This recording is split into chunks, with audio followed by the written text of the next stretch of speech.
welcome everyone to another week. The Focus TV. This is season 8, episode 42.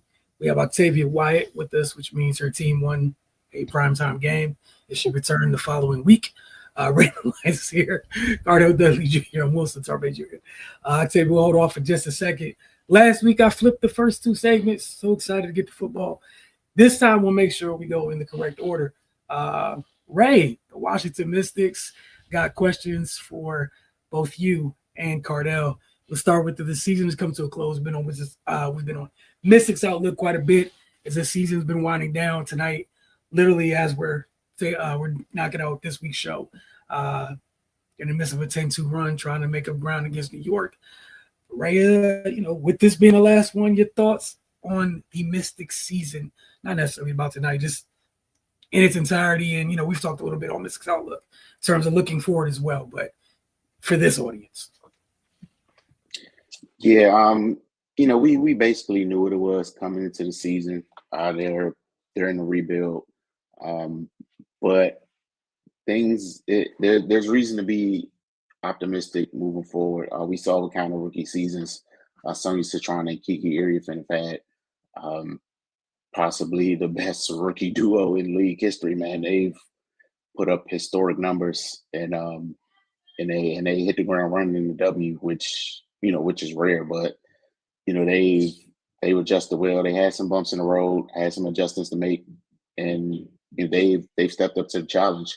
We got a fairly healthy season of Shakira Austin, and she's kind of shown what she's capable of. She's had a tough last 2 seasons dealing with injuries and what have you. So it's good to see her be out there consistently. But I think a good place, man. They have 2 young cornerstones to build around. They got draft capital. We know what next year looks like in terms of free agency or whatnot. So that's going to be a crazy ride. But all in all, man, I think they're in a good place. They kind of limp their way to the end of the season. They're showing signs of life against this game in New York right now. But they had a tough go at it pretty much since after All-Star, basically. But all in all, I mean, given where they are as a franchise and what we know them to be trying to do moving forward, I think they're in a really good place, man. Just a couple of things to address, and they can be right back in the mix in a couple of years. It's just up to the front office to make the right moves. Of course, it's always going to come down to the players performing on the court, but yeah, man, I like the direction this franchise is going in right now. Arno?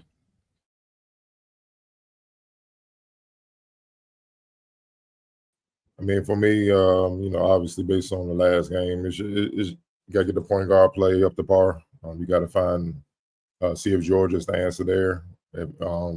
Even if she is, get some depth there to make sure that's always there. That's hurt them a lot this year. It really has. The turnovers it goes without saying, it killed them in a lot of games, and those games ended up being the difference in where they are or possibly fighting for a playoff spot. Just against the Fever the other night, I mean, between Shakira and Sonia and Kiki, the turnovers, they had 16 between those 3 alone. That's just, for a team total, that's too much. Between 3 players that you need to produce and score the ball, it's just too much, man. They pretty much, in a sense, handed them the game, because they just kept giving them extra possessions. And Fever scored 27 points off their 22 turnovers in that game. And that was all she wrote. You gotta have somebody that can not just take care of the ball, but control the pace and get the players better quality shots when they need them, and just make the game easier. And Georgia, if you familiar with her game from Kentucky, she's capable. But she just got to get on the floor and prove it at this level. You know what I mean? And that we won't know until next year. And obviously now you could say she has a little bit of an injury history. That's what I mean. You got to have an insurance policy just in case it rears its ugly head. Like many players. And there will be players available, obviously, through the expansion draft and then the regular draft. There's going to be a lot of movement. Hopefully the WNBA kind of, they get the CBA thing done. It's not looking good, but I'm optimistic. I'm an optimistic dude. Hopefully it comes together.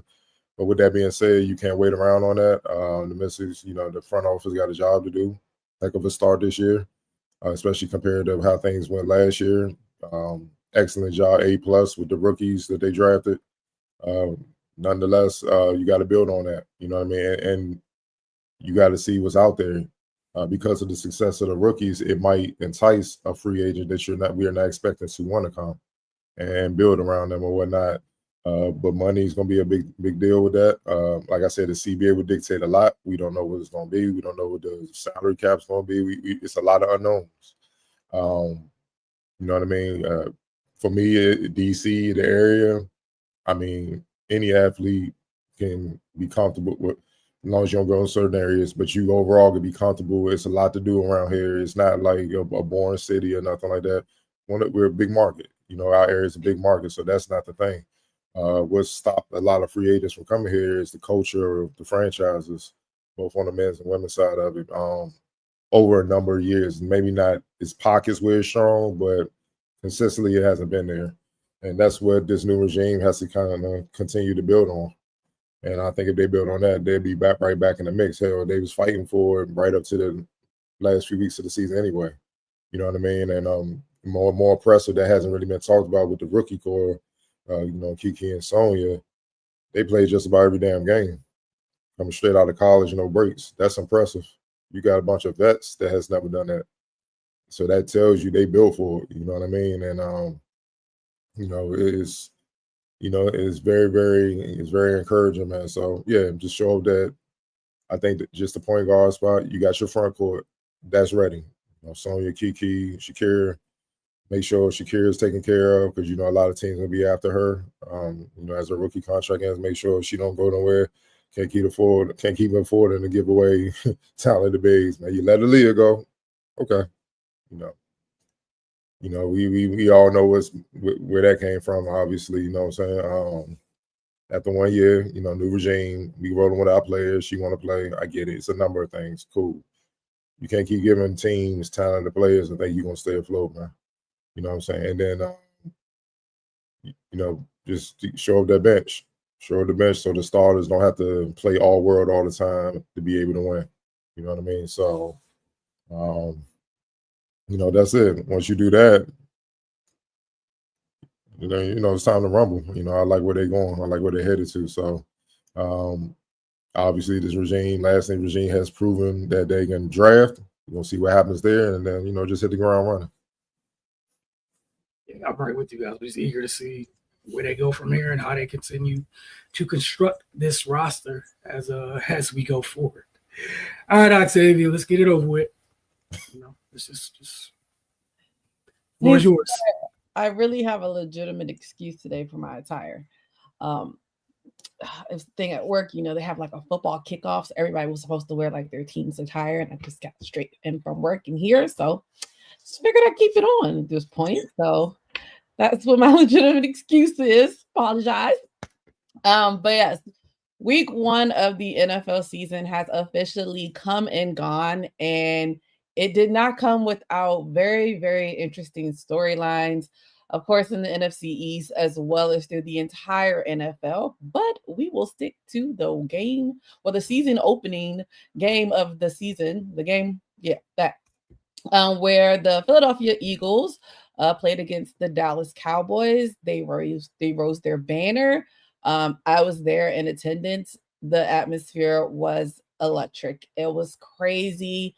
I had a lot of my cousins are Cowboys fans. So they were even texting. They was like, I can't even hear anything. I was like, it's loud in here. Like, it was crazy. It was amazing to be there as a fan. And it was just an overall great experience outside of the rain delay. I'm sure I mean, I don't know if we'll get into it, but I'll touch on the rain delay. I'll tell everybody it was not raining that hard. It was not raining hard. It drizzled on and off throughout the game, not really that much during the game. It was mostly stopped due to the lightning. I think it rained at a moderate speed for maybe 10 to 15 minutes. So yeah, it wasn't as bad as that. The hour did feel like a very long time just because it was so late. But neither here nor there. The Philadelphia Eagles were able to get the win, so they defeated the Cowboys 24-20. Jalen Hurts was 19 of 23, 152 yards. He had 14 carries for 62 yards and 2 rushing touchdowns. Saquon Barkley had 18 carries for 60 yards and 1 touchdown and 4 receptions for 24 yards. And Jahan Dotson had 3 receptions for 59 yards. I'll go through the Cowboys as well because I'll touch on both. The Cowboys, Dak Prescott was 21 of 34, 188 yards, 1 carry for 3 yards. Javonte Williams had 15 carries for 52 yards and 2 rushing touchdowns and 2 receptions for 10 yards. And CeeDee Lamb had 7 receptions for 110 yards. We'll start on the Eagles side. Pretty much the one thing that I thought was going to happen, what was going to be probably our biggest question is going to be the secondary. It did not help that Jalen Carter decided to do the most ludicrous thing I've ever seen on the football field. I know for Philadelphia Eagles fans, we always get a bad rap of being those type of fans and we do crazy things like that. I'm happy to say that every fan that I talked to when I was there and everything that I've seen personally online, I'm not saying I've seen everything, everybody has condemned it. You know, it is not something that is becoming of any person, NFL player or not. Yeah, you can say Dak baited him into it. Everybody knows that Jalen Carter is a crash out. Point blank, period. I mean, it is what it is at this point. Hopefully he learns from this. We know he's had character issues in the past, and unfortunate for him that this is just something that's going to keep rearing its ugly head up for him when he keeps putting himself in situations like this. And it came to the tune of a $57,000 fine. Luckily for him, because this did happen before one play was had from scrimmage, they considered this game as his 1-game suspension since he was ejected. So he will be able to play on Sunday against the Kansas City Chiefs. So silver lining in that, unfortunate because the reason that there was a suspension in play was due to Ben Vansterman getting injured on the opening kickoff of it. I can say being there, especially if you were watching it on TV, and I'm sure like once they announced it on TV that he was ejected, you hear everybody probably booing. Nobody in the stand, at least from my understanding, nobody in the stands even could hear what he was saying as far as why he was even ejected. I personally didn't even hear that he was ejected. All I heard was the flag, the unsportsmanlike conduct penalty, and then all the booing started. So you couldn't hear what the ref actually said happened. And because of course we couldn't see it. So, and honestly, the service in there was horrible. And so it wasn't until people started getting on social media that they actually saw what happened. So it was kind of crazy all in itself, all the way around. But him getting ejected from the game was a big, big loss for them. It caused Jordan Davis, who did actually have a really good game, to have to play a lot more snaps than they would have anticipated. Jordan Davis has lost a lot of weight. He's gotten in better shape, but you could obviously see how gassed he was during those games as well, during the game as well. And then, of course, the Achilles heel of the situation is the secondary. It didn't make it easier for the secondary with Jalen Carter being out and knowing that they did not get a lot of pressure on Dak. They did not sack him at all in this game. And I think Jalen Carter being out was a big factor in that, as well as the run defense wasn't that great either. They were gassed all the way around, to be fair. One thing that I always like to say for every team in the first game, especially with the Philadelphia Eagles, but pretty much a lot of teams, their starters don't play, if any, at all in preseason. So a lot of these first games are preseason games for a lot of these teams.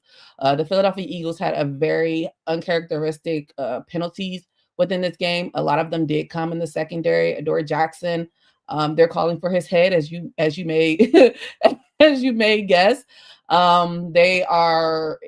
It didn't look great. Now, of course, week 1, no Jalen Carter, no pressure up front. Maybe, but he was already a question mark going into the game as well anyway. So He was flagged for a pass interference. He yielded 5 catches for 103 yards and missed 2 tackles per NFL Next Gen Stats.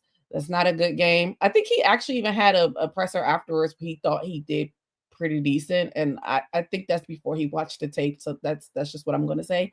But yeah, it wasn't good. Now they were aided on the other side by the Dallas Cowboys. Dak Prescott played one of his best games that he's played as a quarterback, especially knowing he coming off of the hamstring injury last year.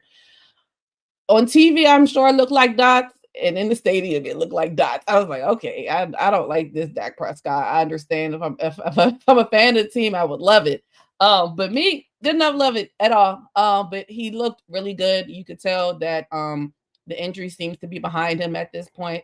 But if it had not been for, as you see pictured, multiple drops by CeeDee Lamb, we may be having a different situation, a different outcome of this game. It was definitely uncharacteristic of him as well. Funny story, when I went to the game, the hotel we actually stayed at was the Dallas Cowboys team hotel. It was so weird to walk in and literally see Des Bryant and CeeDee Lamb talking in the lobby like they were just normal people. And I was like, wait, where are we at this point? CeeDee Lamb walked right past me. I should have tripped him because he was playing so well. And I was like, dang, I should have tripped him up so he didn't have to play. But of course, I did not. I didn't want to get beat up. And Tyler Guyton, he's a trash talker. I mean, in the lobby, just trash talking to every fan that he saw. I was like, wow, okay, hey. The rookie got a little bit of just to him. And he went out there and played really, really well as well. I'm sure a lot of people have seen the clip of him literally. What did the hand say to the face? Yep, it happened in the game. So he definitely had a good game. I think that a lot of people probably were surprised that they played as well as they did. Also knowing that the game is the first game of the season. It's their first time in the last however many seasons without Michael Parsons. But we do also have to remember he did not practice with them at all this year. So, well, in training camp, excuse me. So they were a little bit prepared for it. But it was just kind of a toss-up, for both. I think both teams, I would say both teams come out of it a little bit happy. Of course, the Dallas Cowboys wish they would have won, and knowing that they had a lot of opportunities to win. I do still think while Javonte Williams played really, really well, I do still think that they're searching for a backup, or if not a number one, Miles Sanders, who did have a very big run in this game, but also fumbled on the next play. That's something that they have to look into. I think George Pickens didn't crash out too much. I think he had one personal foul in the game. So that's a positive for them as well. All in all, I think both teams come out of it with positives, outside of the fact that one wins and one loses. And it's a division game, and it's a big game coming off of the beginning of the season. So I think both teams have a lot of positives to go forward with, but there are, of course, a lot of things to clean up going forward. So we only had 2 games on the NFC East this week. Well, let me also say at the end of these games, so next Sunday, the Philadelphia Eagles will play a Super Bowl rematch against the Kansas City Chiefs. And the Dallas Cowboys will play against the New York Giants. So having back-to-back division games, I don't know where they do that at, but obviously in the NFC East. So in the next game, there was the Washington Commanders versus the New York Giants. The Commanders were victorious and defeated the Giants 21-6. Jaden Daniels was 19 of 30, 233 yards, 1 touchdown, 11 carries, 68 yards. Ja'Cory Bill Krosky Merritt had 10 carries for 82 yards and 1 touchdown. Deebo Samuels had 7 receptions for 77 yards, 1 carry for 19 yards and 1 touchdown. And Zach Ertz had 3 receptions, 26 yards for 1 touchdown. On the Giants side, Russell Wilson was 17 of 37, 136 yards, 8 carries for 44 yards. Tyron Tracy Jr. had 10 carries for 24 yards, 2 receptions for 11. And Malik Neighbors, 5 receptions for 71 yards. As I watched this game, I felt more and more just sadness for Malik Neighbors. It's that much disheartening. It's that much more disheartening when you see your college quarterback across the field doing the things that he used to do with you, and now you're up here with Russell Wilson. It's got to be a tough pill to swallow. It's tough. The Giants didn't look any different than what they looked like when they had Daniel Jones under center, although Daniel Jones looked good in where he ended up in Indianapolis. It's the same things we talk about every year. They weren't able to get a pass. They weren't able to get a run game really going. Again, Tyron Tracy, 10 carries, 24 yards. Russell Wilson being a leading rusher, I don't know about that. So that tells you a lot in that sense as well. And then Malik Neighbors, 5 receptions for the 71 yards. You know, good players are always going to have somewhat decent stats, but I know he's looking for a lot more. For the Commander side, I was a little bit, I try to take it with a grain of salt because, again, it was the New York Giants. But their defense looked pretty decent. You know, they definitely beefed up front, so they were definitely able to control the run game from the New York Giants. Again, I still think they have a running back by committee, especially with Tyron Tracy Jr., although he did have a pretty decent season last year. Their run defense, which was 30th ranked last season, only allowed 38 yards on 15 carries to the Giants running backs. Their tackles, Javon Kinlaw, who's new, and then, of course, Daron Payne definitely stood out, and they were out stuffing the run. They had a lot of good plays where they were able to limit them to either little or nothing. They actually had 0 rushing yards after contact. So they definitely swarmed to the ball, and they were able to, put their foot in their ass, if you really want to talk about it. So it was, but at the same time, again, it's the Giants. It's a little bit hard to really gauge it this early on, but I think it's a positive sign for them. Of course, Jaden Daniels, while not as accurate as we're used to seeing him, he was 3 of 8 on third downs. But of course, his rushing yards, 71 yards rushing, and he still threw for 233 yards. And they were able to get the ball to one Deebo Samuels, who was actually the leading wide receiver of the game. Of course, he definitely was a spark plug for them. There you can see they're still using him in some capacity that he was used when he was in San Francisco. I think that it's going to be pivotal to see how his body stands up as the season goes on, especially because, let's be real, the Giants on paper, their defense is supposed to be really, really good. So, but I still think that one of their Achilles heel is that their defense can't do everything if their offense doesn't give them the opportunity to lead from the front. So it's a little bit difficult for them in that way. So the Commanders in a pretty good space. They're going to have definitely a big test coming up on a short week at that against the Green Bay Packers and Michael Parsons, and who they're definitely used to seeing. And I know Dan Quinn is used to seeing as well. And I know he's definitely, off the game that he played. I think he said like 44 snaps in their last game or something like that. And he was a wrecking ball in that. And you just expect for him to be ramped up more and more each week. Again, they're also going to come up with a short week, but still. But yeah, the Cowboys, they look the same. Their offensive line is still not where it needs to be. Their left tackle did not play as well. It's just a tough situation for them continuously. Everybody is already starting a campaign for Jackson Dart, who was the backup quarterback in this game. Jameis Winston was listed as the emergency quarterback as a QB3. Dable has already come out and stated that Russell Wilson will start this week against the Dallas Cowboys. I don't know how much longer they're going to be able to stay with Russ. He didn't look, of course, he's not mobile. He's not the rest of yesteryear. And with the offensive line that he has, he literally has to run for his life. I mean, he was able to eke out the 44 rushing yards. He not going to do that forever. So they definitely have a tougher schedule in their first 4 games. After this, I believe they have the Chargers and I want to say Kansas City, but I can't remember who the other one is. So they're definitely kind of in a tailspin to a certain degree. So they're definitely going to have some things that they need to shore up. Just to button up a couple of things, the Philadelphia Eagles, I don't know what we're doing. We're still trading for people. The season has started. They did also add Zadarius Smith, as well as they just traded for Tank Bigsby as well. So that's interesting. Will Shipley, who was, between the second or third runner back, it appeared he was second. AJ Dillon didn't get a lot of touches. They also didn't get John Mechie that involved as well, who also just came up to the team late. So they have a lot of things they need to shore up there. There was one more thing I had, but I forgot that fast. But yeah, that was just I wanted to clean that up for the Philadelphia Eagles. Those two last people that they picked up. Yeah, it's shaping up to be a crazy year as always. These are the times that I love the most, though. So I'm super excited to see, especially because we have them playing Thursday night, which is literally in 2 days, how they are going to adjust. The Commanders adjust going into a really big game. And it's definitely going to be probably bigger than it would have been before the Micah trade, knowing that the Packers, are one of the teams that people are talking about a lot in the NFC when it comes to either Philadelphia Eagles.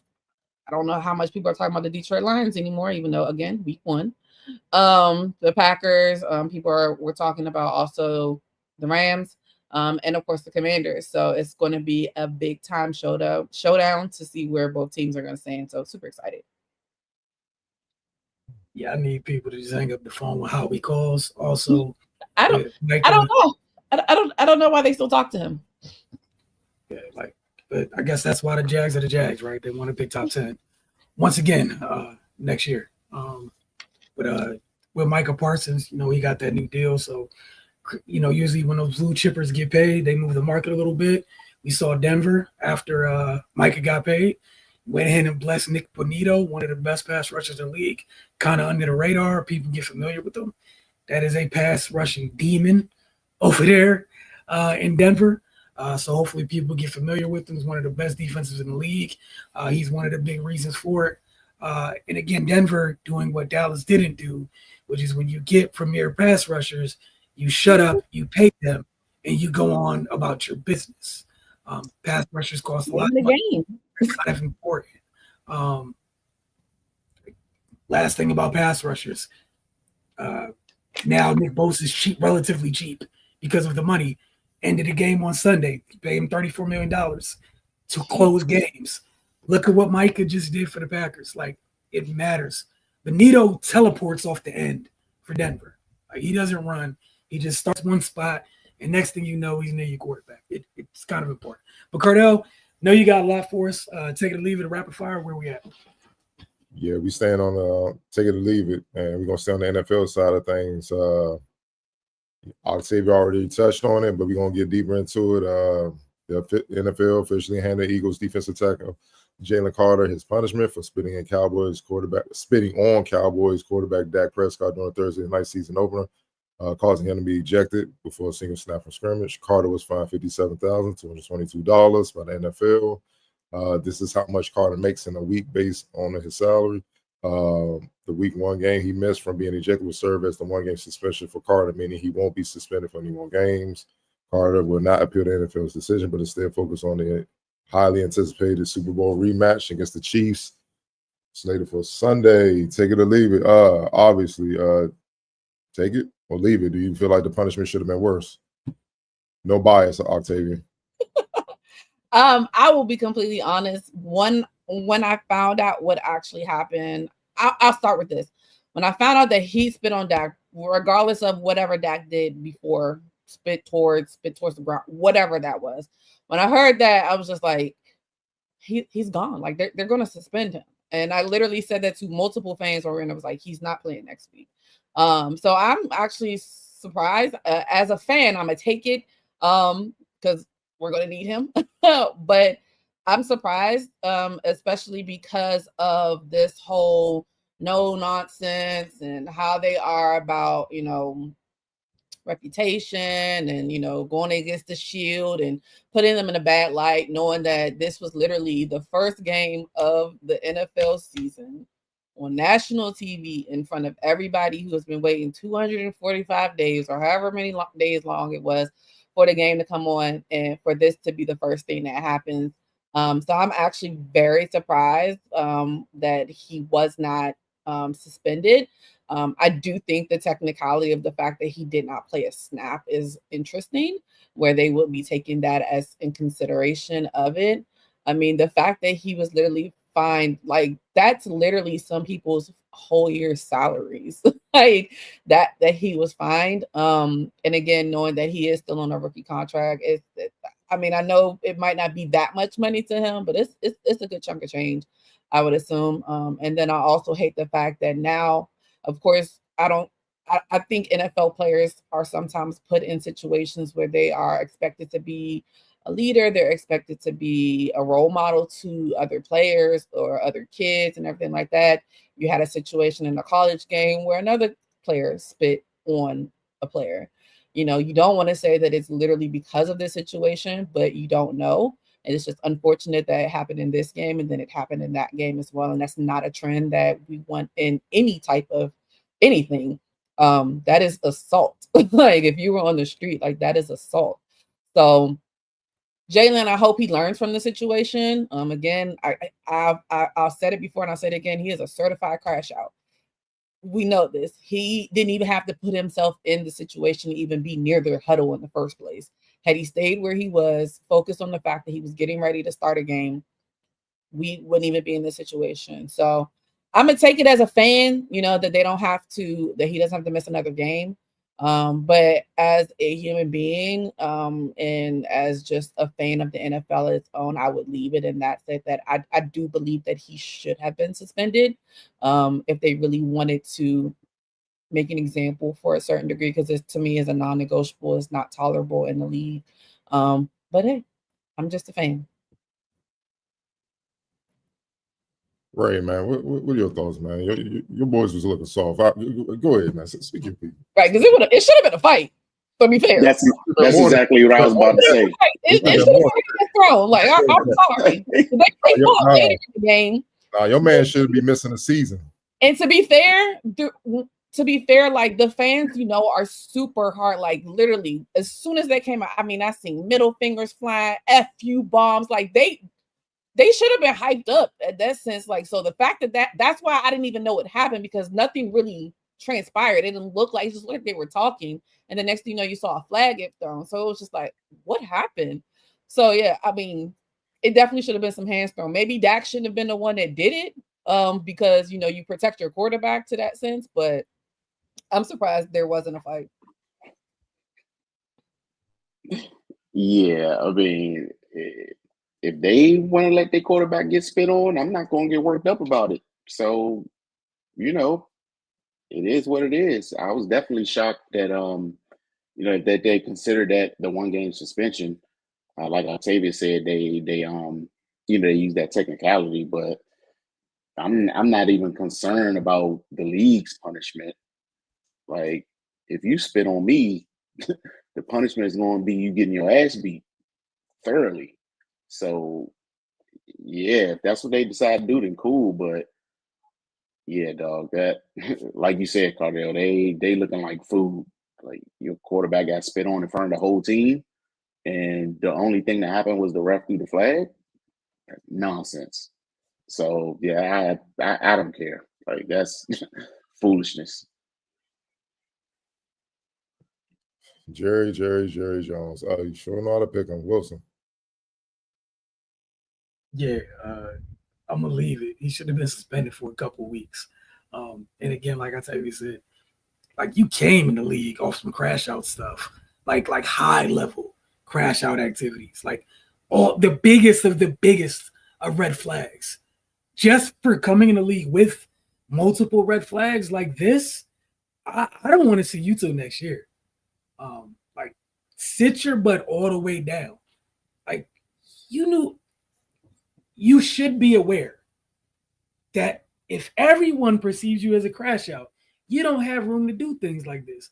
Secondly, from a human standpoint, that is despicable, disgusting. There's not, I got other words, but I don't know if they're so appropriate for that. Like, you don't do that. Also, to Cardell's point, I've seen offensive linemen fight folks if their quarterback gets pushed to the ground, even when they flop after a play. Let you lay on someone's quarterback too long. Someone wants to talk to somebody.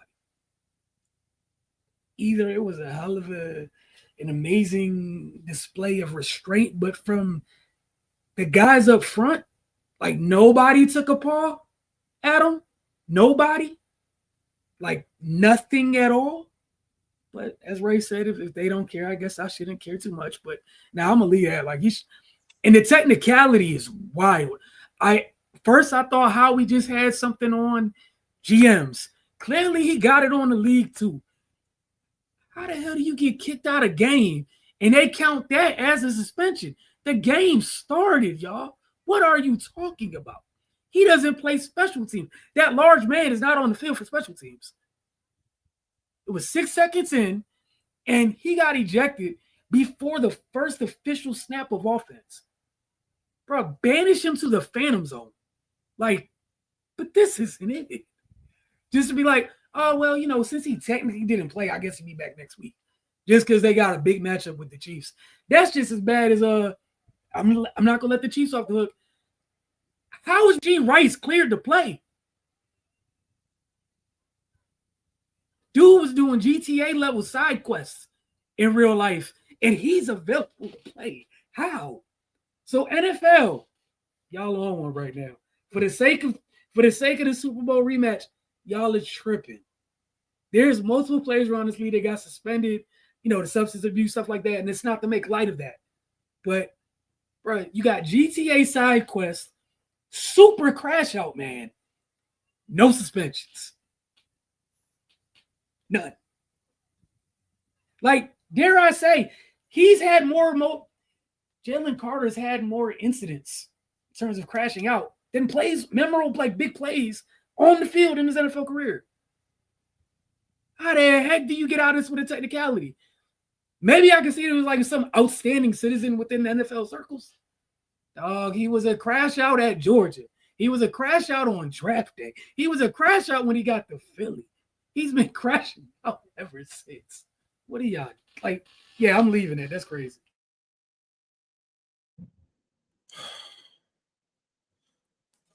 He should have missed the whole season. Like, he should have got jumped. When I mean, like, physically harmed, dog, like, you are unable to play for the rest of the season because your leg is broke, your neck broke, your jaw broke. Like, it should have been all out brawl, dog. People coming from the sidelines, coaches getting tossed on. It should have escalated at that point, man.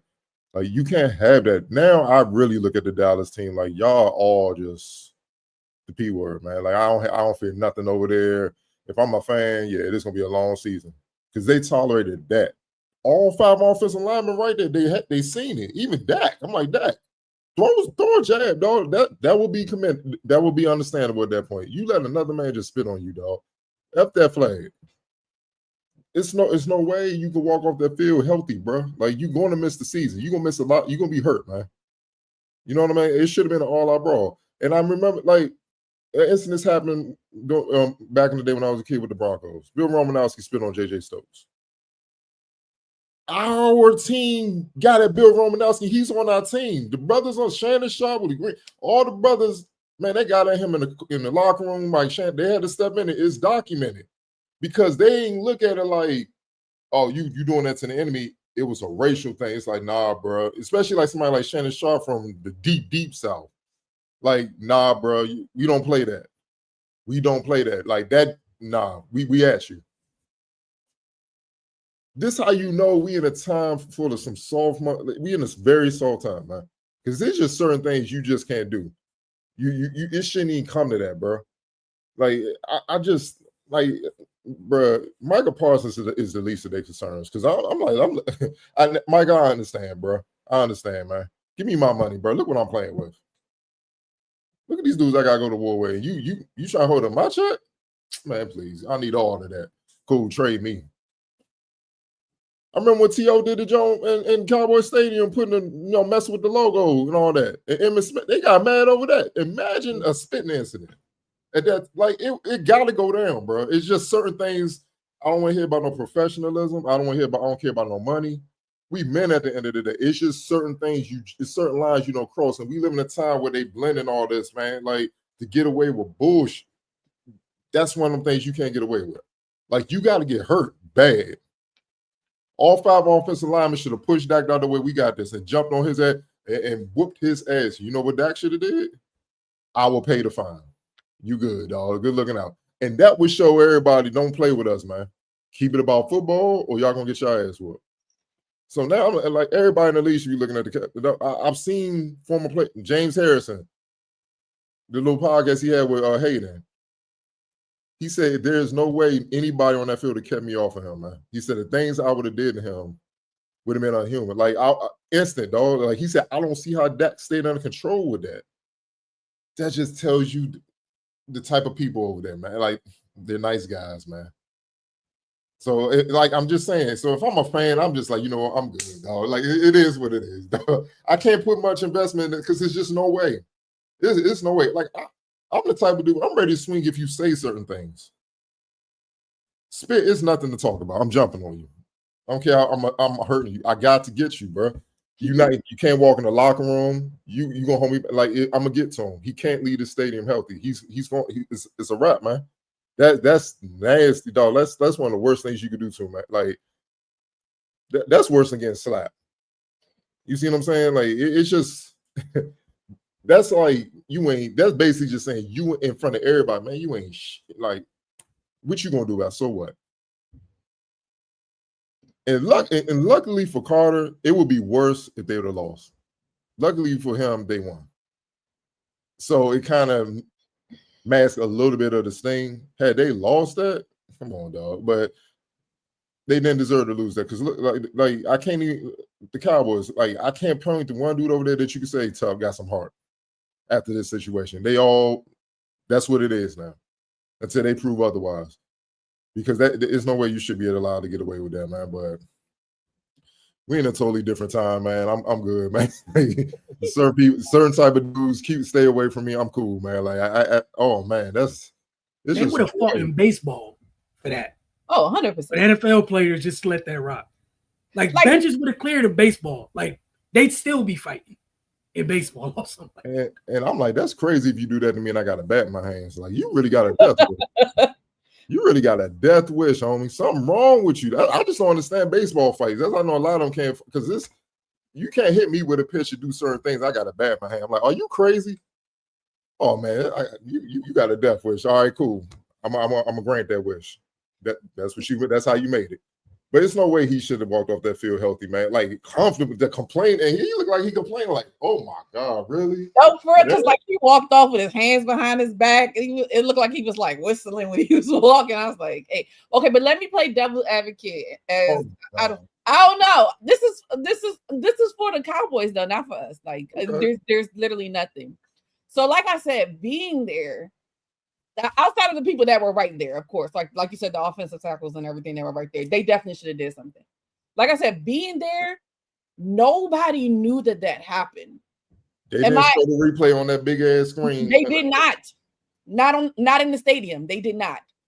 Nobody had any idea. So the only reason why I say playing devil's advocate is the people on the sideline, the Cowboys on the sideline. My guess is they didn't know it happened until after they walked him off. That's my guess. I don't know, but I know for a fact that where I was, and I was literally right, they were on our end of the field because I was in the end zone, and they were on our end of the field. Nobody, like there was no uproar. Like I didn't see anything happen. All we know was a flag was thrown and everybody started booing. And so you couldn't really hear what he said he did. I don't even know if he said what he did. Because again, I couldn't tell. All you could hear was personal flag, number 98. And as soon as that happened, lights out. It was loud as hell in there. So that's the only small caveat I would say as the devil's advocate is maybe them on the sideline didn't hear that aspect. But definitely the people that were there. That's fair for y'all. But you know why they don't fly for the sidelines? Because once you see him walking off, the next logical question as an athlete, why, where's Jalen going? What's going on? What happened? They look like he was talking trash. What's going on? Okay, that's then they would be like, hey man, he spit on who? We got to rush to the locker room. Everybody got to go to the locker room, dog. Like where everybody going? That's what you would have saw next on TV. And we gonna get this fool. And then the Eagles better come back there and save him because he ain't gonna make it. Okay. Like you gonna ask those questions like why he getting ejected? Because I get it from the side. It looked like they just put helmet to helmet talking trash, face mask to face mask. They talking trash. Flag go up. You ejecting him for that? What's going on? Like then you would have found out. Oh, he spit on him. Or if you the Cowboys, you see them lose, like, what happened? What's going on? You inquire about what's going on. He spit on him. I know the coaches got word and he spit on him. What? Fuck that. We all in the locker room. Let's go. And you just saw the whole team running. Whoever the leaders, I don't even know who they are. Everybody, if you don't run to the back, you can no longer be a Cowboy because we're gonna see you in the locker room. So you better make a tough choice. Even if you don't want to fight, hold the Eagles back till we get done with this boy. He gonna understand this will not, and the rest of the league, this ain't gonna be tolerated. Play football, or you gonna get because we gonna win something. So the Cowboys lost the game and was insulted, dog. And their dignity and what's left of their respect. It's like even what if they try to come back? I just had to look at when they play again. They play November 23rd. It doesn't. No. Outside of them physically, because Octavia, you got brother, father. What do you find out somebody spit on them? No, I mean, like, I can even tell you this. Like, I literally had somebody literally threaten to spit on me before. Me and a girl, we were beefing. Like, so I said, I wish you would, bro. It ain't enough people in here to get me off you. I might lose the fight, but something gonna happen. So I hear you. I'm playing devil's advocate. Even post game. True, because I'm thinking about your boo that just went in the Hall of Fame. Your old boo. What he doing coming down there? Cheerios, and he was like the buzz baby. And that's what I and after went beeline straight to the bus. Where you at? So once we found out when we got in the locker room, what? Oh hell no! We getting in the locker room, dog. They can't stop, dog. Security can't stop a bunch of 300+ pound men from getting that lift weights and squat 600 pounds. Dog, we getting up in there. Where Jalen at? And it's just got to be an ugly brawl. NFL, you just got to deal with the headlines. But what's going to happen moving forward if I'm part of the Cowboys, play football. That's going to be the message. That tells you, I don't care how much of a crash out you think you are, you know better than to try certain people. That just, it still paints the Cowboys in a bad light, dog, moving forward. It's, I mean, come on. I feel like this is the most I've ever defended the Cowboys in my life. But there's no coming back from that. Like that's sports about my life. Especially in the trenches. Like my whole thing, no matter whatever happened, I don't even care about the people sideline. Your starting offensive line was right there. The entire they get paid millions of dollars. What made it worse too is when I found out that Tyler Guyton was the one. Like I told you, he was literally in the hotel lobby talking cash shit to everybody, and I know he was right there. So. But that's what I'm saying. The whole five were right there. They saw it. No one lifted a finger. Like, that's crazy. For the rest of the year, every team's defense, when they see you, hey man, like half that battle's already won. I'm gonna be disrespectful, bro. But y'all football. Because he can't even talk trash, man. Like, you let another man spit on you, bro, and you just sat there, man. I don't want to hear none of y'all talk. I know y'all. I will say that, bro. Like all game. Every time I sack that, man, you smell like all day, dog.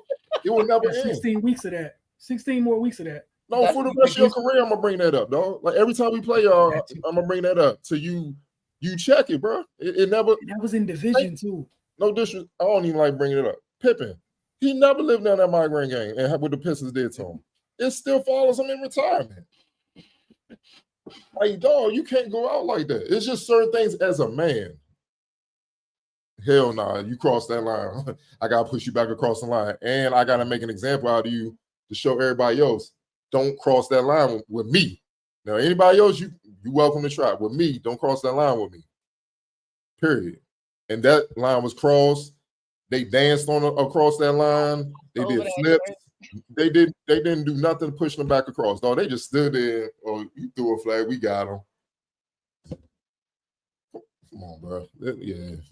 Hostile environment. Right. It's time to be a free agent fan. It was very hostile. So they should have been a free agent fan, right? We got room over with the Broncos, man. Come on. I'd be goddamn, dog. I'm telling you, my dad on the field, he's like, I'm about to be a Raven fan. They keep playing with me, bro. No, we're gonna move on, man. That was crazy, man. But Man, we got to talk about this crazy Kawhi Leonard situation. So, 2019 free agency, the situation between him and the Clippers and taking under the table money from an alleged now defunct company, it's a new turn with it. According to the Toronto Star, Kawhi Leonard, through his uncle Dennis Robertson, made a number of demands while negotiating with the Raptors during the 2019 free agency. Some of them very familiar to what Pablo Torre reported Leonard had achieved from Aspiration, the now defunct company that has alleged that Steve Ballmer and the Clippers gave him under the table money, which is now being investigated by the NBA. Allegedly gave him under the table money. According to the Toronto Star, Uncle Dennis made a number of outrageous requests, including a stake in ownership of the Toronto Maple Leafs and $10 million annually in extra sponsorship income that he would not have anything to do for. But multiple sources with the knowledge of Toronto's contract negotiations with Leonard in 2019 told the Star that Leonard's uncle and Representative Dennis Robinson made demands that lined up almost perfectly with what Leonard reportedly got from Aspiration, according to the sources who were granted anonymity in order to speak freely about the negotiations. Robinson's list was long and absurd. It included a trade for Paul George, which featured a big price tag. It included a slice of ownership of the Toronto Maple Leafs, which Robinson was told was impossible. The Raptors told Leonard's camp that he could not have an ownership stake in the Leafs on any other company they did business with, but they could help set up endorsements with corporate sponsors who wanted to work with him. The alleged response from Uncle Dennis was simple: "We don't want to do anything." Raptors representative said any sponsor that would want to shoot ads on range appearances. Robinson's reiterated Leonard didn't want to do anything for the money. Ray, what are your thoughts on this wild situation that just got wilder, man? You gotta be careful who you guys speaking for you, man.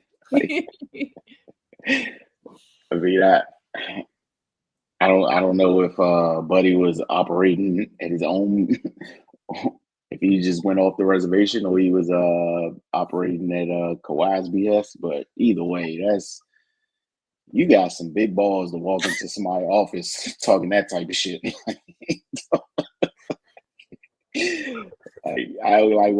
When I saw it, I'm just like, wow, like he really did that.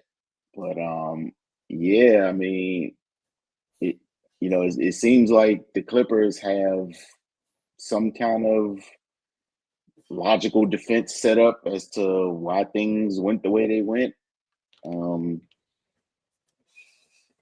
Yeah, it's NBA looking bad right now between this type of stuff, this gambling. The PR department got put in some overtime, bro. But yeah, those demands were ridiculous. I would have had him thrown out on his head by security. Like, what are you talking about? Demanding ownership in the franchise and money and endorsement money that you don't have to work for. Like, what part of the game is that? But yeah, this is crazy. It's gonna be real interesting to see how this plays out. Yeah, NBA got a problem on their hands because if you don't make an example, then who knows? Because it's gonna be people with even more leverage than Kawhi had, and they're gonna be emboldened. So they gotta do some voodoo or something and raise David Stern back up to handle this, because this needs to be addressed and addressed firmly. Man, it's gonna be a hell of a documentary for the player empowerment era down the line, though. I can't wait for that 30 for 30. Wilson. Hey man, I'm still stuck on it. Ownership in the Maple Leafs. Like, DeMar and Kyle didn't ask for that. They spent more time there than you. Vince. Like, Vince is a god there, and he doesn't have ownership in the Leafs. Like Ray said, that is those demands are crazy. Also, y'all out here tripping. We just saw what happened the last time. Y'all got to doing too much. What was the reaction from the owners? You got Yeah. non-certified people walking around as advisors, negotiators, and not as agents. Y'all about to make it real nasty out here, where your agent and you about to be the only one out here talking. I'm about to mess it up with some of the other perks you get with that whole family thing is about to get real interesting around the league per team by team. Like, this is crazy. And if anything happens to come out where, like, say, there's a lot of talk with the Bomber thing where some folks are like, allegedly, like, the Clippers knew exactly what was happening, whatever. Some folks are like, pretty much they got scammed. And whatever ends up happening with that, this is another one of those things where we're going to look back and we're going to point to that and be like, that's why things like this don't happen anymore. Like, it's 2025 and we're talking about free agency in 2019. What you out here doing? And they're talking about there were more absurd things. What else is more absurd than asking for ownership of the Toronto freaking Maple Leafs? And then I'm still stuck on right, you don't even want to shoot an ad? You just show up. And wave. Wave. Walk past and just wave and just walk back out. You can't do They that. already know they're not about to get you. You're not going to do a monologue. You don't talk. They're not going to ask you to speak. Like, I want sponsorship money, but I don't want to work for it or show up for it. Or, bro, what are we doing? It's always, hey, look, man, we're going to look back and be like, whatever the end of, what's it called? The reaction from this nonsense is from the NBA, I don't hear nothing from anybody. Because again, it's this wonderful era and people that were tripping during it. Here we go, man. Where you asked for ownership of the Maple Leafs? He was here for a year. A year. A whole nother franchise and a whole nother sports league, dog. I didn't even know Kawhi liked hockey. But anyway, Octavia. I mean, to be fair, the part about him wanting the sponsorship money without doing nothing, like, I was like, he probably really said that shit. Because he don't want to do none of that stuff, no way. I think you guys covered it though. Like, it's just asinine to think that you could really walk in there and say something like that. So I hope they get to the bottom of it. I hope somebody got like a leak recording somewhere, like they leaking all these Young Thug jail calls. I hope somebody leaked something so we can hear about what happened, because that's crazy. It's literally crazy. It's one of the craziest things I've heard in a very long time when it comes down to sports. And people, demands, like, to me, like, that's like something out of a movie. Like, I feel like you watch a movie and they be like, yeah, I want a farm, I want this cow, I want that building. Like, I feel like that's the type of stuff you see in like sports movies, like sports comedies movies or something like that. If that should really happen in real life, that's wild. And I don't know who you think you are, bro. Like, that's to me, that's just crazy. Man, that you said it when that player empowerment era started going off the rails with the player movement, how they was talking. And I don't want people to hear me and say I'm anti-player, because in my heart, I'm always going to be a hooper. I'm always going to be on the side of a player. But dog, it's the reason why I say it's the player entitlement era. They messed it up for everybody. I always bring up this analogy, and every basketball player understands where I'm coming from. No matter what team you play on, what age group, coach can make you run a suicide. Say, touch the line, or we're going to run until we do. And it's always one or two motherfuckers that don't touch the line, keep you running. Always, you can count on just one or two goofy coach, clear as day. Dog, touch the line, we done. One suicide. But if you don't touch the line, we're going to keep running. And it's always a habitual line stepper, dog. Till the team got to threaten that man, like, dog, if you miss the line again, we just going to beat the shit out you right here. And drag you to the side and just keep it going. My point with that is, you can't be this open and nice with, I hate to say, you just can't. It's going to be dudes that really overstep their boundaries with stuff, man. Always, man. Like literally, why would I give you ownership of a damn team in another pro sports league and you know nothing about that business? Have nothing to do with that business. I never even see you hold a hockey puck. Like, think, what Uncle Dennis a hockey fan? What is going on, bro? Like, what oh, I'm gonna look at that. What the fuck? Like, come on, Kawhi. Come on, man. I'm the type I want to see all the facts come out, then we go from there, man. Because it can't be like this, dog. Like it's some wild stuff going on in sports, dog. I get you one ring, bro. I know Michael Jordan, them dudes, Isaiah Thomas, them do at home. Like, damn, I ain't do enough. I ain't asked for enough. What's going on, bro? Like, Mike should man. I should have got ownership of the White Sox and stuff. I could have played for that on the team, man. I could have paid myself. Like, it's just ridiculous, man. For one ring. Team asked that. If I'm Toronto, I'm not giving you that either. Because look on the flip side. The Clippers, forget the alleged stuff. Whatever they did, they gave it to him. He ended up there with Paul George. What have they gotten since? And you gave up the league MVP and the current champion. You gave that up for Paul. And the basketball people in the locker room was like, we don't want to give up Shea. I remember Doc vividly saying, we did not want to trade Shea. They knew he was going to be nice. He was already nice. And what did you get in return for all this nonsense, man? Let's take it a step further. For a lot of these dudes that exerted their power and stuff like that with different franchises during this period, I'm gonna say the prior period because this CBA done shut all that down for the most part. The prior period, what did a lot of those franchises get for doing all that? Except having a hell of a journey trying to rebuild the team after things ain't go out the way they planned. Kawhi won a championship. You can say Bron won a championship.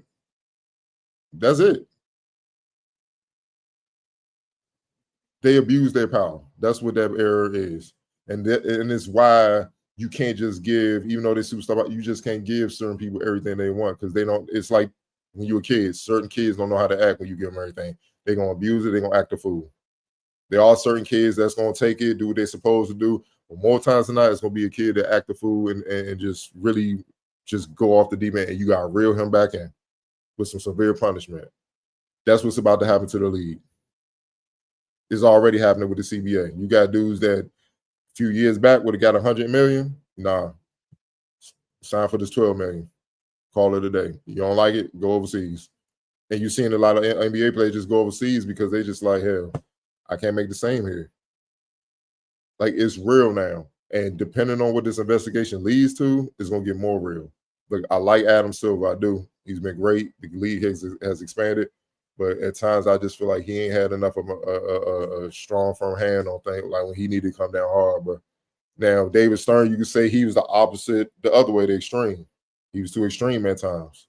The Wolves was the last situation similar to this with the Joe Smith thing and all that. We're going to say they never really recovered. They never really recovered from that. And that's why they was forced to kind of be like, KG, you got to go because we're not going to win. They took first-round picks and all that. It was tough. But what did David Stern do that for? We going to set an example, like Ray said, we're going to set an example right now that this won't be tolerated moving forward. Because if it is, other teams going to do it, and now we're going to have chaos in the league, and it could just taint the league, and fans don't want to rock with it. And then we lose the league. Like it's not rocket science, man. Like, sports is the one thing we all come to where it's like just pure competition. You hope it is just no BS with it. May the best man or woman win. You see what I'm saying? So when you start allowing shady stuff to possibly get involved with it, it can just, oh man, here we go. We don't even got this escape no more. It's BS with this. So we turn off. So you got to check that.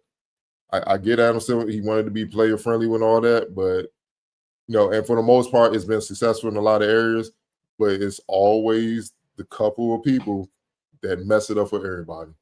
And if it comes out that a lot of shady stuff was done, he got to come down with the hammer. He has to. Because you know what that's going to do? If I'm a franchise, you let them get away with it? Bad. Cool. Jokic, Giannis, all y'all come over here, whatever y'all need, baby. We got y'all, man. You ain't this little piece of company. You ain't gotta make no piece to come show up, dog. We give you 30 a piece, man. We got you. We make it happen. See what I'm saying? So, yeah, this is crazy, man. But yeah, last thing, and you see it a lot more with high school level than college now with the NIL stuff. But when you get to league, the professionals kind of weed out all the family members and the friends and the hanger-oners that want to call shots and feel important because they next to the guy that is the guy. Players got to do a better job of selecting who helps guide their career, man. Like this ain't fun of games, man. Like this could really jack Kawhi's career. Like he's already catching heat for not always being available, even though we all know his injuries are legit. Like he has, hey man, his squad is just jacked up, and it's something he's gonna have to deal with post playing. Like it's something he's gonna deal with for the rest of his life. It's degenerative. Like it's never gonna be right again. But this is crazy, man. And you be and honestly, man, that's why we gotta wait till the reporters now. 9 times out of 10, it's not even a player. It's the people around the player. But it's your responsibility because those are your peoples. We won't even care about or know who they are because and that's why I always come back here. That's why you gotta be careful who you hang around. And oftentimes it's the people closest to you that do you in, indirectly or directly. So you gotta learn to. No, you got come on, man. And I heard, when I'm hearing he's not even registered with the NBPA as a certified agent. He's not. He's just his advisor and negotiator. When you brought it up, I went to go double check. But yeah, no, he's not his literal actual agent. He's not certified or anything. He's just his advisor and negotiator. Like you gotta take tests. Like they really make you work to become an agent with the NBA and be able to speak and deal with the NBPA and teams. Like it's not just something like, yeah, I got my degree. He brought me on that. It's not that simple, man. So what ramifications come from this because he's not certified? Because the league don't play that. Like I just came from the combine. NBA from they said they just started letting family members come to the combine and only allow 2 family members. They only allow 2. And they check to see if those really your family. Ain't like that's my uncle and it's your boy and girls club coach. Yeah, that's my they literally was like, we called the players. Oh, that's your coach from when you was in grade school. I know you're still close with him. That's not your blood. He can't come. Now, this your last chance. Bring 2 family members or don't bring nobody. Or that's it. Or we just gonna shut it down. Only you show up. And that's just a bad way to get started with the league where they gotta come at you like that. Just do things the right way. And that's what it was, man. So it's just so much silly stuff, man. So if they like that about the combine, what makes you think they not even be even more fierce about business negotiations with you, contract negotiations with you being tied to a team? They'll be on the books to pay you millions of dollars. You represent that organization everywhere you go, ultimately representing the league. If they're like that about youngest about to hopefully get drafted to the league. It just makes no sense, man. So, man, it's some messy times, man. They had us cussing up in the show. All that. Ray got to chill. Damn. Go ahead, Wilson, before I say something. Go ahead, Wilson. Oh, yeah, I'm going to go ahead and get us out of here. We've done enough. Shout out to some of you athletes acting out for the topics that you've done. Y'all out here trying to get us in trouble because y'all don't know how to act. Crash Out Central here, whether it be actual athletes, advisors. Super Crash Out Man. That's his new name. When you said that, I died. Super Crash Out Man. We don't even got to add, man. Just Crash Out. Is it the first thing we thinking about, man? Like, that is crazy. He's too big to be crashing out. And Dallas is crazy because he walked the entire length of the field unbothered with no consequences, worried about anything. But again, another conversation for another day. Uncle Dennis, all this crazy stuff, allegedly. Hopefully we get to the bottom of this nonsense. But for all you other athletes that are kind of quiet, please go get somebody that you trust that is not trying to get movie type demands, as Octavia named. Research. Negotiations. Research. We got computers. Do your homework on people, please. God damn. Go ahead, man. Y'all about. Again, just I say it all the time. We're in the information age, and some of y'all find the way to be the least intelligent people possible when everyone has a computer in their pocket. Like these phones keep getting more and more advanced. There's no reason. Like they even talk to you now. I don't know what's wrong with some of y'all. But again, we appreciate all y'all that tune in. Whether you watch it live, you catch it in a replay, get over to FocusTV.com. Obviously, if you got a Roku television device, all you got to do is add the channel, type in the Focus TV on the search box, double tap OK to add the channel. And we will see y'all on next week. Hopefully, y'all athletes, make rapid fire and second leave it a little less strenuous, and y'all just behave a little bit better, please. I know I'm not asking too much. Trash house this week, guys, please. Now, I'm sure somebody's going to. It's just week 1, man. It's so much to go. And again, since he didn't get suspended, who knows what he'll do for Encore next week? No, don't say that. We'll see what happens next week. And, just Learn appreciate his lesson. I'm sure he did.